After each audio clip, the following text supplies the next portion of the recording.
The Classic Tale of Peter Rabbit by Beatrix Potter.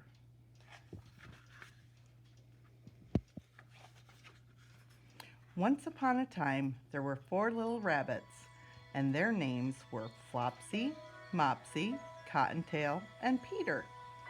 They lived with their mother in a sandbank, underneath the root of a very big fir tree.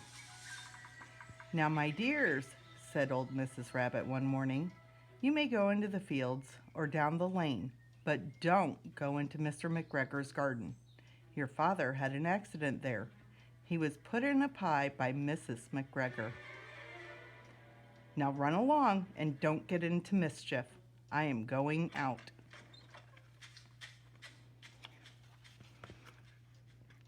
Then old Mrs. Rabbit took a basket and her umbrella and went through the wood to the baker's. She bought a loaf of brown bread and 5 currant buns. Flopsy, Mopsy, and Cottontail, who were good little bunnies, went down the lane to gather blackberries. But Peter, who was very naughty, ran straight away to Mr. McGregor's garden and squeezed under the gate. First he ate some lettuces and some French beans, and then he ate some radishes. And then, feeling rather sick, he went to look for some parsley.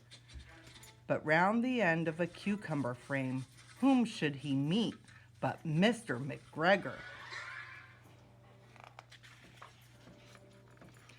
Mr. McGregor was on his hands and knees planting out young cabbages, but he jumped up and ran after Peter, waving a rake and calling out, "Stop, thief!"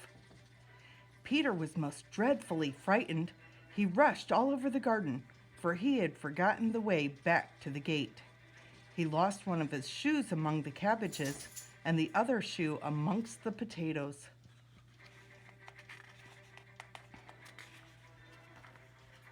After losing them, he ran on 4 legs and went faster, so that he might have got away altogether if he had not unfortunately run into a gooseberry net and got caught by the large buttons on his jacket.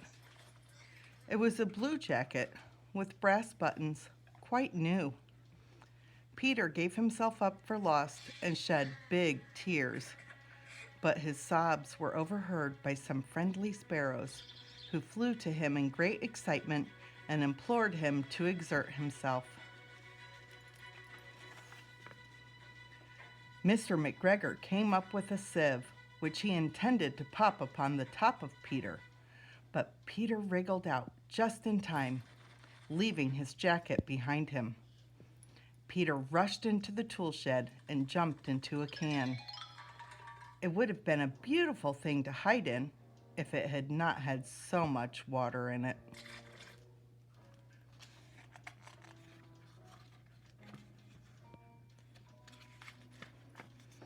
But Mr. McGregor was after him in no time and tried to put his foot upon Peter, who jumped out of a window, upsetting 3 plants. The window was too small for Mr. McGregor, and he was tired of running after Peter. He went back to his work.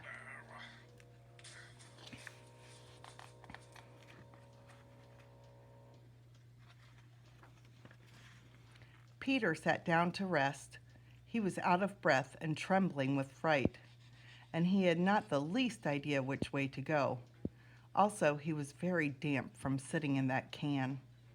After a time, he began to wander about, going lippity, lippity, not very fast, and looking all around. He found a door in a wall, but it was locked, and there was no room for a fat little rabbit to squeeze underneath. An old mouse was running in and out over the stone doorstep, carrying peas and beans to her family in the wood. Peter asked her the way to the gate, but she had such a large pea in her mouth that she could not answer. She only shook her head at him. Peter began to cry. Then he tried to find his way straight across the garden, but he came more and more puzzled. Presently he came to a pond where Mr. McGregor filled his water cans. A white cat was staring at some goldfish. She sat very, very still, but now and then the tip of her tail twitched as if it were alive. Peter thought it best to go away without speaking to her. He had heard about cats from his cousin, little Benjamin Bunny. He went back towards the tool shed, but suddenly, quite close to him, he heard the noise of a hoe. Scratch, scratch, scratch, scratch. Peter scuttered underneath the bushes, but presently, as nothing happened, he came out and climbed upon a wheelbarrow and peeped over. The first thing he saw was Mr. McGregor hoeing onions. His back was turned towards Peter, and beyond him was the gate. Peter got down very quietly off the wheelbarrow and started running as fast as he could along a straight walk behind some black currant bushes. Mr. McGregor caught sight of him at the corner, but Peter did not care. He slipped underneath the gate and was safe at last in the wood outside the garden. Mr. McGregor hung up the little jacket and the shoes for a scarecrow to frighten the blackbirds. Peter never stopped running or looking behind him till he got home to the big fir tree. He was so tired that he flopped down upon the nice soft sand on the floor of the rabbit hole and shut his eyes. His mother was busy cooking.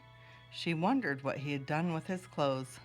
It was the second little jacket and pair of shoes that Peter had lost in a fortnight. Peter was not very well during the evening. His mother put him to bed and made some chamomile tea, and she gave a dose of it to Peter. 1 tablespoon to be taken at bedtime. But Flopsy, Mopsy, and Cottontail had bread and milk and blackberries for supper. The end.